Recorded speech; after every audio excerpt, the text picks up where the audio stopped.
Hello everyone, welcome back to the channel, and today we are breaking down one of the most intense and complex geopolitical developments in recent memory, where Ukraine is stepping up its campaign against key parts of Russia's energy network. At the same time, a controversial peace proposal linked to Donald Trump is igniting sharp reactions and deep divisions across the global stage. This situation is not just about military tactics or political posturing. It is about energy, power, influence, and the direction the world may move toward in the coming months as pressure builds from all sides and the stakes continue to rise with each new development. Ukraine's growing focus on targeting the Russian energy infrastructure is more than a symbolic move. It is a calculated strategy aimed at weakening a critical backbone of Russia's economy and its ability to sustain prolonged military and political operations. By disrupting power stations, oil depots, and energy distribution hubs, Ukraine is sending a clear signal that it can reach deep into vital Russian systems, turning the flow of energy into a point of vulnerability rather than strength. This method of warfare shifts the battlefield from traditional front lines to the complex networks that keep an entire nation functioning, and it raises significant questions about economic resilience, civilian impact, and long-term consequences for both countries. Energy has always been a central pillar of Russia's international leverage, particularly in Europe, and these strikes directly challenge that dominance by creating uncertainty and instability around supply, pricing, and reliability.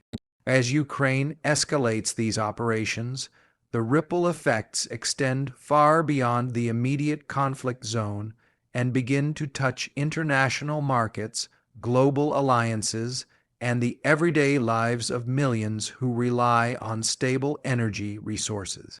At the same time, Donald Trump's peace proposal has entered the narrative like a lightning rod, promising a swift resolution but drawing waves of criticism and skepticism from various political leaders and analysts. Supporters of the proposal argue that it offers a pragmatic path toward de-escalation, suggesting negotiations and concessions that could bring an abrupt halt to hostilities and set the stage for diplomatic rebuilding. Critics, however, view it as overly simplistic and dangerously accommodating, fearing that it undermines Ukraine's sovereignty and sets a precedent that aggression can be resolved through compromise at the expense of justice. This clash of perspectives highlights a growing fault line between those who prioritize rapid peace and those who insist that any settlement must firmly uphold international law and territorial integrity. The contrast between Ukraine's aggressive targeting strategy and the call for a negotiated peace plan creates a complex dynamic that reflects the broader global debate on how wars should end and at what cost. Every new strike on energy infrastructure feeds into this tension, reinforcing the idea that the conflict is far from resolution and that any proposal for peace must contend with harsh realities on the ground. Meanwhile, nations across Europe and beyond are watching closely, adjusting policies and preparing contingency plans in response to the uncertain flow of energy and the political fallout that could follow. The situation forces governments to balance moral support for Ukraine with practical concerns about economic stability and domestic pressures over energy prices and availability. As the narrative unfolds, it becomes clear that this is not a simple story of good versus bad, but a layered conflict shaped by history, resources, leadership, and competing visions of the future. Ukraine's moves are seen by some as bold and necessary acts of self-defense, while others worry about the escalation and the potential for broader confrontation.